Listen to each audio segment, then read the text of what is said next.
Boa noite. Quinta-feira, 7h30 da noite, do horário de Cuiabá. Começamos mais uma live, mais uma webconferência da nossa aula de técnicas em consultoria, ok? Hoje nós vamos falar sobre o caminho prático da técnica de consultoria, né? Sobre a execução do trabalho. E também vamos falar sobre a matriz SWOT, que é uma ferramenta fantástica e fundamental para quem quer trabalhar com consultoria, ok? Bom, por onde a gente pode começar? Bem, vocês lembram do plano de trabalho? A gente já falou dele na semana passada. Aquele plano de trabalho que ele vai funcionar, né? Que é aquele documento que vai registrar passo a passo o que será feito dentro do trabalho de consultoria. Ele vai servir para guiar, orientar e nortear o trabalho do consultor, ok? Então, esse plano de trabalho vai ser a base para a execução. Então, você está com esse plano de trabalho pronto, então você vai começar, sua proposta foi aceita, e você vai começar a prestar a sua consultoria. Então, aí que vai começar a surgir os verdadeiros desafios. E talvez um dos maiores desafios que o consultor tem que enfrentar é o lidar com as pessoas. Como lidar com as pessoas, ok? As pessoas são muito resistentes a mudanças e a presença do consultor pressupõe que deseja-se alguma mudança, ok? Como a gente já falou anteriormente, a presença do consultor significa que algo precisa ser mudado, ok? Então, e naturalmente o ser humano ele é uma criatura de hábitos, uma criatura resistente à mudança. Porque quando você já tem um processo, um procedimento, uma cultura, um determinado hábito, aquilo se torna fácil, aquilo se torna cômodo, aquilo economiza a sua energia. Então, as pessoas preferem manter as coisas como estão. Então, a resistência à mudança ela faz parte do comportamento humano. Isso a gente enfrenta, nós enfrentamos na nossa vida pessoal, quando vamos fazer dieta, quando vamos começar a ir para academia, juntar dinheiro, mudar qualquer coisa na nossa vida, a gente lida com a nossa própria resistência à nossa própria vontade. Imagina isso dentro de uma organização quando essa mudança vai ser provocada por fatores externos ainda. Então, existe esse ponto. E aí, a gente tem algumas dicas de como lidar com essa resistência à mudança. O primeiro ponto é o desenvolvimento da inteligência emocional do consultor. A inteligência emocional. Inteligência emocional, ela tem a ver com dois tipos diferentes de inteligência. A inteligência intrapessoal, ou seja, a inteligência sobre você mesmo, sobre suas emoções, sobre os seus sentimentos, sobre como lidar com você, seu conhecimento sobre si. E a inteligência interpessoal, que é a sua capacidade de se relacionar com as outras pessoas, ok? Então, esse é um ponto fundamental para o consultor. Ele precisa desenvolver a sua inteligência emocional. Ele precisa estar sempre ali buscando se melhorar como pessoa e buscando melhorar também os seus relacionamentos, ok? Isso vai ajudar ele a lidar com essas resistências que são naturais no trabalho de consultoria. E aí entra uma segunda dica, que é a comunicação. Então, as pessoas, quando chega o consultor, as pessoas vão começar a imaginar coisas, imaginar que tipo de mudanças podem ser aquela, e muitas vezes essas imaginações podem ser coisas exageradas, ruins, ok? Então, não é comum que as pessoas façam essas ideias, essas pressuposições ruins. Então, quando o consultor começa o seu trabalho, uma dica importante é começar esse trabalho com uma reunião. Pode ser uma reunião com os gerentes, com os executivos e também uma reunião com os trabalhadores, com os colaboradores daquele lugar. Por quê? Isso vai ajudar em dois pontos. Primeiro, gerencia a expectativa, ou seja, as pessoas vão começar a ter uma ideia do que você está fazendo ali, para que você foi contratado, qual que é a sua ideia em estar fazendo lá, né? O que você foi fazer naquele lugar, como você pretende ajudar a empresa e aquelas pessoas também, quais são os benefícios que elas vão conseguir com isso, e também isso funciona como um quebra-gelo, porque as pessoas vão te conhecer, as pessoas vão saber quem você é, e você não vai ser só mais um estranho dentro da empresa. Então, isso é outra questão fundamental, ok? Uma terceira dica importante é respeitar o tempo das pessoas. Você não pode, como consultor, chegar dentro de uma organização e querer tudo para cima da hora, porque as pessoas ali elas já têm rotinas, elas já têm rotinas de trabalho, elas já têm coisas para fazer todos os dias, porque a empresa continua funcionando normalmente. E ela tem o a mais, que são os seus pedidos. Às vezes um consultor vai precisar de dados, informações, entrevista, questionário, tudo isso. Então ele precisa fazer isso com antecipação e ser bastante claro nos seus pedidos, agendar o horário, o dia, o lugar, deixar tudo o mais claro possível para que as pessoas não tenham dúvidas e para que as pessoas possam se organizar. Ok? Então, antecipe, não deixe para a última hora. Senão você vai acabar atropelando as coisas e criando conflitos nos relacionamentos, que não é algo positivo para consultoria.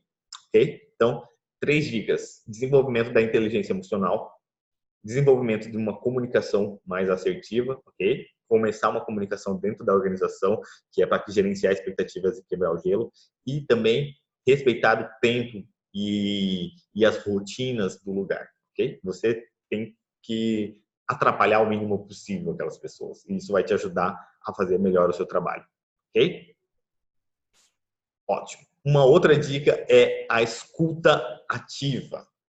O consultor precisa escutar, ele precisa escutar ativamente. E escutar é diferente de ouvir. Ouvir é quando, sabe, tô ouvindo uma música, a música está tocando, eu não estou prestando atenção nela, a pessoa está falando e eu não estou prestando atenção, então eu não estou escutando. A escuta, ela é ativa, significa que a minha atenção está naquilo que a pessoa está falando. Então eu tenho que ouvir, escutar ativamente. E eu posso fazer isso eu preciso fazer isso dessa maneira, ok? Escuta ativa. Mas essa escuta ativa ela precisa ser com filtros, porque as pessoas vão reclamar, algumas pessoas vão estar desmotivadas, algumas pessoas são pessimistas, ou seja, elas vão trazer para aquelas falas dela as opiniões, as emoções, os sentimentos que elas têm em determinado momento.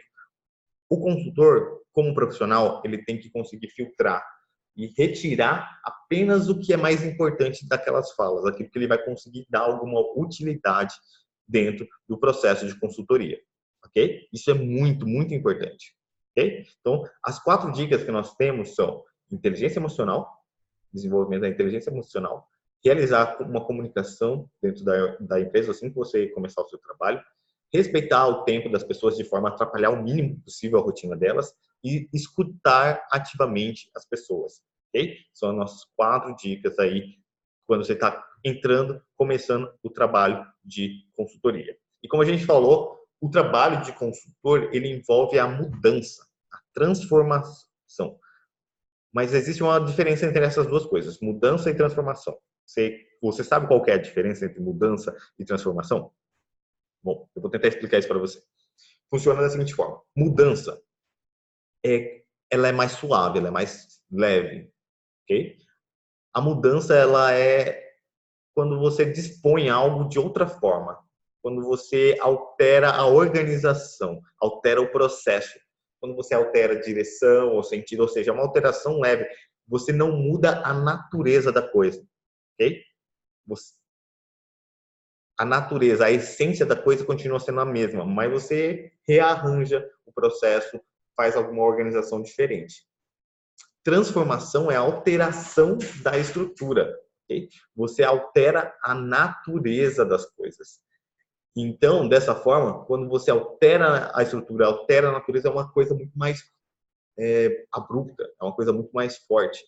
Então, existe essa diferença entre mudança e transformação. A mudança ela é algo superficial, ela é algo mais leve, e já a transformação ela é profunda, ok? Então, isso é algo básico, mudança e transformação. Tá? Para te dar um exemplo, não sei se ficou claro, mudança é reforma. Uma reforma é a mudança, tá vendo? As coisas não, você não muda a estrutura. Você não quer, quando você está fazendo uma reforma, você não vai mudar a grande coisa. A maior parte das coisas, das estruturas, vão ser a mesma. Vai ser o mesmo prédio, vai ser a mesma instalação, vai ser a mesma, tá? Então, mas a transformação é quando você constrói algo. Então, quando você constrói um prédio novo, é totalmente diferente. Você derruba o prédio antigo, constrói um novo. Isso é transformação, ok? Então, essa é a diferença entre mudança e transformação. E quando o consultor chega dentro de uma empresa, vai começar o trabalho de consultoria, não se sabe ao certo o que vai ser necessário dentro daquela organização. Se vai ser necessário uma mudança ou uma transformação, ok?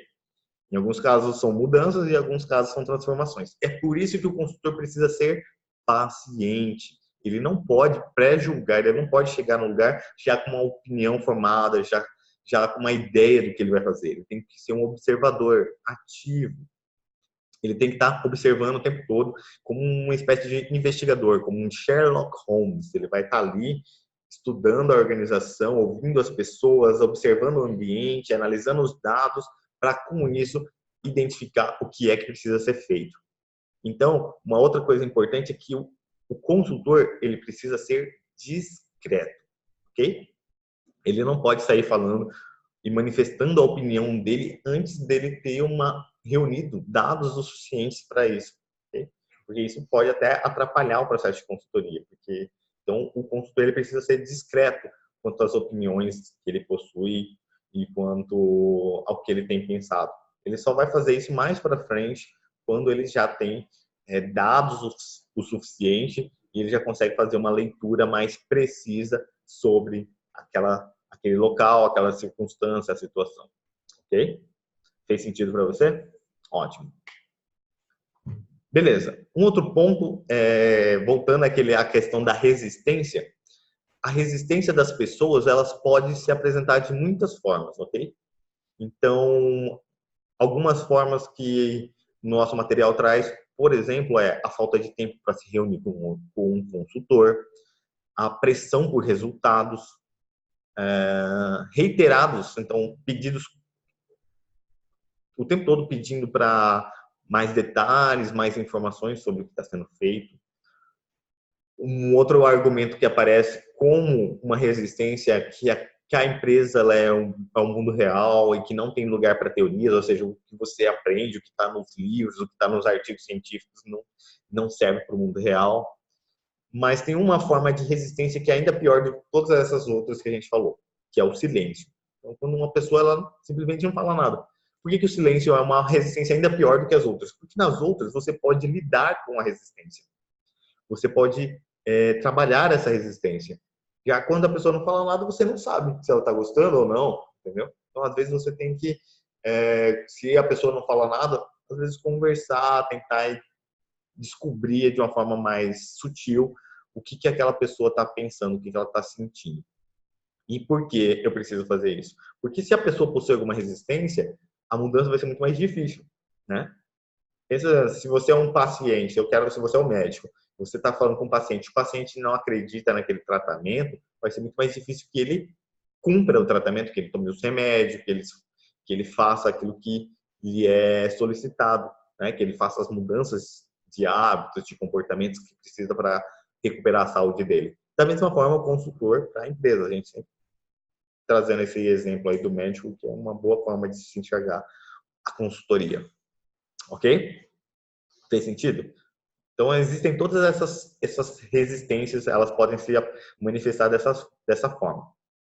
E aí, uma questão importante que o consultor precisa ter é que ele não deve ir contra a resistência, ok? Ele não deve ir contra a resistência, ele não deve tentar destruir a resistência. Ele deve tentar fazer o quê? Ele deve tentar contornar a resistência. Entende? Contornar. Então, existe a força, a resistência. A pessoa não acredita no processo. Então, ao invés de enfrentar e contra, você contorna. Okay? Você deixa a resistência passar e vai contra. Como eu faço isso? Como que eu contorno? Ou seja, como que eu não vou, como eu consigo lidar com a resistência sem ir contra ela? Eu faço isso através da escuta ativa, ok? Escutando ativamente as pessoas, mas entendendo a perspectiva delas, o que elas querem de positivo quando elas trabalham, quando elas têm aquela resistência, ok? Quando elas, por exemplo, não querem fazer uma determinada mudança, não querem fazer um determinado procedimento, adotarem uma determinada postura, ok? Como é que eu faço? Primeiro você tem que perceber que toda vez que alguém tem uma resistência, essa resistência não é pessoal. Ela não é pessoal, ela não está fazendo aquilo contra você. Ela só não quer mudar. Lembra que a gente falou que a mudança, as pessoas são resistentes naturalmente? E ela não quer mudar porque talvez ela acredite que a forma como ela faz funciona muito bem, que é a melhor forma, que isso talvez seja perda de tempo, perda de dinheiro, coisas desse tipo. Então, quando você começa a conversar com a pessoa, você não tenta mudar a cabeça dela. Você tenta entender os pontos positivos dela e construir, ou seja, junto com aquele, você tenta colocar mais coisas que têm a ver com o processo que você está trabalhando. Okay? Você então vai agregar algo a ela. Então você pega as opiniões dela e fala assim, nossa, realmente, é isso mesmo. E, entendeu? O E não é mas, porque se você falou mais, você está indo contra a pessoa. Então, isso realmente é muito bom, mas, pronto, você foi contra a pessoa. Então, isso é muito bom e soma. Mesmo que você esteja fazendo alguma alteração, quando você usa o e, você faz essa sensação de que você está construindo, adicionando algo àquele pensamento. Ok? Então, isso é importante. E à medida que você vai entendendo o que a outra pessoa quer e como a outra pessoa enxerga, e vai construindo o pensamento junto com ela, ela vai começar a comprar a causa, ela vai se sentir compreendida e essa sensação de ser compreendida vai fazer com que você seja aceito e com que você consiga a colaboração das pessoas. Isso é muito importante. Ser aceito e conseguir a colaboração deles. Porque a mudança não depende de você, a mudança depende deles. E se você não conseguir com que eles te entendam, com que eles colaborem com você, você não vai conseguir fazer nada. Seu trabalho não vai servir para nada. Então, isso é importantíssimo. Então, de certa forma, primeiro a pessoa está indo numa direção, eu não vou na direção oposta. Eu vou junto com ela. Tá vendo a resistência aqui, ó? Eu caminho junto com ela, vou tentando entender e aí, a partir desse entendimento, eu vou tentando construir. E aos poucos a gente vai mudando a direção. Entende? Então, eu primeiro entendo ela para depois poder conduzir ela. Que nem uma dança. Ok? Espero que tenha feito sentido isso, porque é um pouco confuso. Isso é algo muito prático. É difícil de colocar em palavras às vezes, ok? Então, basicamente, você precisa ter esse cuidado, estar sempre pronto para escutar aquela pessoa e mantendo o seu foco, sabendo qual é o seu objetivo ali dentro daquela organização, ok? Como eu falei, não leve para o pessoal e não vá contra as pessoas. Isso é muito, muito importante, ok? Beleza. Você já abriu o caminho, conseguiu a confiança das pessoas e agora? Como a gente faz? Ok? Bom, se você já conseguiu a colaboração das pessoas, elas já estão mais tranquilas, elas já te conhecem, já te respeitam, já entendem o que você está fazendo ali dentro. Agora você vai entrar para uma fase muito importante que é a coleta de dados, ok? Vamos fazer a coleta de dados. E aí existem vários instrumentos, existem várias formas de se coletar dados. E eu vou poder escolher entre essas formas e usar várias delas, ok? Eu posso fazer análise de documentos, posso analisar os balanços, posso analisar o patrimônio, quais são os equipamentos, os softwares, posso fazer uma análise de qualquer relatório que a empresa tenha, ou seja, posso analisar os documentos que ela produz, quais informações ela gera, ok? Dentro ali, informações internas da empresa, análise de documentos. Também posso fazer análise de documentos externos, ok? Como levantamentos, relatórios, estudos, também é válido. Questionário e entrevista. Questionário é uma coisa, entrevista outra. Qual que é a diferença básica? O questionário ele é pronto, é aquela ficha que as pessoas respondem, né? Já a entrevista, ela pode ser estruturada ou semi-estruturada. Estruturada é que você já vai com as perguntas prontas e semi-estruturada é que você tem algumas perguntas, mas elas são abertas e novas perguntas vão surgindo durante o caminho, ok? Então a gente tem análise de documento, questionário, entrevista. Também posso fazer workshops e grupo focal, que basicamente são reuniões com pessoas que a gente vai trabalhar conceitos e ideias juntos. Okay? A gente vai trabalhar, eu quero coletar informações e umas pessoas vão colaborando e acrescentando umas às outras. E uma outra forma são as reuniões. As reuniões, aquelas que a gente citou no começo, também são importantes, que eu vou pegar feedback, vou levar informações para elas e vou também coletar informações dentro dessas reuniões. E uma outra questão muito importante é a observação, como um instrumento de coleta de dados, a observação. Então, como eu falei, o consultor ele é meio que um Sherlock Holmes, ele vai estar ali naquela empresa, naquela organização, sempre observando tudo, observando as pessoas, as rotinas, os processos, vai estar observando como as coisas funcionam, tentando entender as razões, os conflitos, os problemas, ok? O que a empresa tem de bom, o que precisaria ser melhorado. Então, esses são alguns instrumentos. Vamos repassar esses instrumentos, tá? Falamos então de 6 instrumentos. Falamos sobre análise de documentos, questionário, entrevista, workshop e grupo focal, que a gente coloquei na mesma, reuniões e observação. Okay? Esses são os instrumentos principais que o consultor vai ter como fonte de coleta de dados. E o que é o dado, né? Dados são informações, melhor, dados são, a gente fala, dados não são informações, tá, gente? Desculpa. Dados vão ser transformados em informações. Então, você tem os dados são objetivos, eles são fatos. E aí você vai pegar esses fatos e vai fazer uma leitura deles. Então, e vai transformar ele em informações. Ok? São esses aqui. Vamos supor que isso aqui são dados. E aí eu vou fazer uma leitura deles e vou, a partir dessa leitura, eu vou fazer uma informação. E essa informação vai ser importante para minha tomada de decisão, ok? Então, quando eu faço a informação, quando eu reúno os dados, elas vão me trazer, através desses dados, da leitura deles, que eu vou criar a as minhas informações, nas quais eu vou basear o meu trabalho e a minha consultoria, né? Ok? Tranquilo? Beleza. Mas porque são tantos, eu falei de 6 instrumentos diferentes para coletar dados, e agora como é que eu escolho qual instrumento eu vou usar? Bom, a gente tem que considerar várias coisas. Primeiro, qual é a eficiência, né? E isso, lembrando aqui, que os mesmos instrumentos não vão funcionar em todas as situações. Então, algumas situações, um instrumento vai ser mais específico que outro, vai ser mais eficiente e eficaz do que outro. Então, eu tenho que ter essa leitura. Como é que eu desenvolvo essa leitura? Eu desenvolvo essa leitura a partir da minha experiência e também do estudo desses métodos. Então, eu vou descobrir quando um método é mais interessante do que o outro. Ok? Beleza. Então, algumas coisas que eu levo em consideração. Eficiência. Eficiência tem a ver com quanto recurso eu gasto, quanto tempo, ok? Sabe? Então, ele é esse método que eu vou usar, ele é rápido, barato, fácil, tranquilo de ser usado, então ele é eficiente. Se ele é eficiente, ok, é um bom critério. Outro critério, objetividade.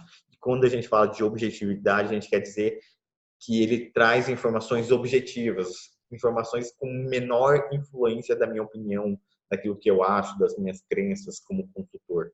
Ok? São dados mais puros, são dados quantitativos, por exemplo, são mais objetivos do que dados qualitativos, que são baseados na minha interpretação. Okay? Então, objetividade pode ser um outro fator de instrumento na escolha.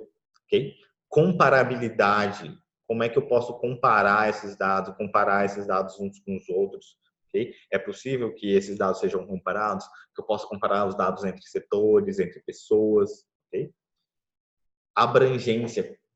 Qual é a abrangência dele? Quanto ele desses dados? De que forma eu posso usar? Okay? Precisão. Como preciso esse dado? Okay? Igual uma régua. Então tem réguas de centímetros, tem réguas de metros, ok? Precisão. Quanto mais a menor fração ele consegue computar, medir, mais preciso é. Então você tem aquelas balanças de feira, sabe? Que você coloca uma coisa aqui e outra aqui. elas às vezes não são tão precisas quanto aquela balança digital, uma balança eletrônica, que a balança eletrônica ela é mais precisa, ok? E a validade, esses dados são válidos, eles são realmente dizem, o que eles dizem é confiável, ok? Então esses são alguns critérios que a gente tem que usar na hora de escolher os nossos métodos: eficiência, objetividade, comparabilidade, abrangência, precisão e validade, ok? Ótimo. Esses são as questões importantes, é isso que está lá na nossa apostila. Agora eu quero aproveitar com vocês e trabalhar aqui um pouco com a questão da matriz SWOT. Okay? A matriz SWOT ela é fundamental para um consultor. O que é a matriz SWOT? A matriz SWOT é uma ferramenta da administração, da gerência, das ciências administrativas, que ela é usada justamente para fazer uma leitura tanto do ambiente interno quanto do ambiente externo, e a partir disso a gente conseguir traçar algumas ações, algumas mudanças, algumas possibilidades do que pode ser feito, né? Vamos ver se faz sentido aqui. Se você ver aqui, ó, eu escrevi matriz SWOT, ela é uma sigla. SWOT do inglês vai ser FOFA em português. FOFA. Forças, oportunidades, fraquezas e ameaças, ok? Forças, oportunidades, fraquezas e ameaças. Força. Força é interno, é sua, ok? Então ela faz parte do ambiente interno. Quais são as suas capacidades, as suas vantagens, o que você faz de bom, melhor do que seus concorrentes. Isso são suas forças, ok? O F de baixo, fraqueza. Então, o que você não é bom?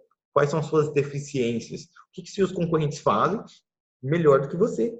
Você está para trás deles. Tá? O que você está pecando? Quais são os seus erros como organização? Então, forças, fraquezas são internos. Aqui, então, essa parte aqui desse lado é características internas.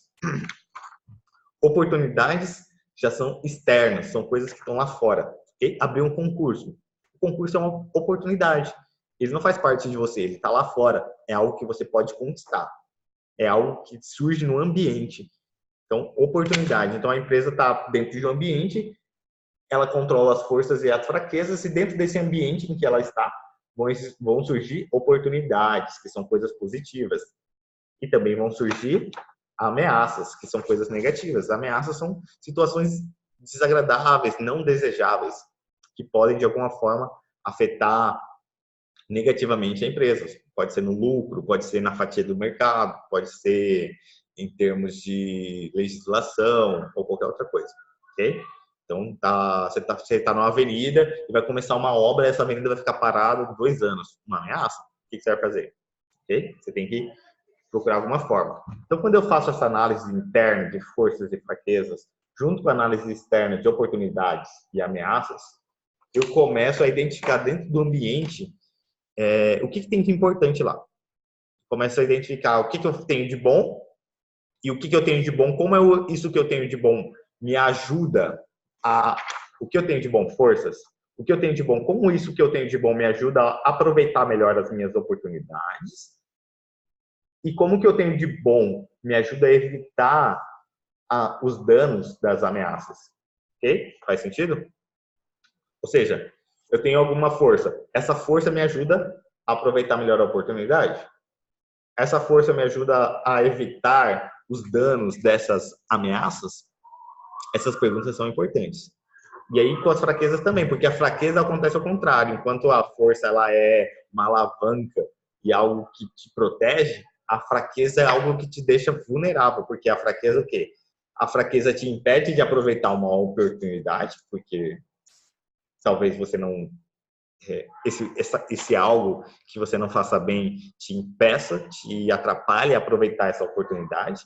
E talvez essa fraqueza também aumente ainda mais o risco da ameaça, ok? Por exemplo, imagina que você tem uma fraqueza, vou levar para o exemplo pessoal, imagina que você tem uma fraqueza, você está no meio do mar, num bote, ok? E existe uma ameaça.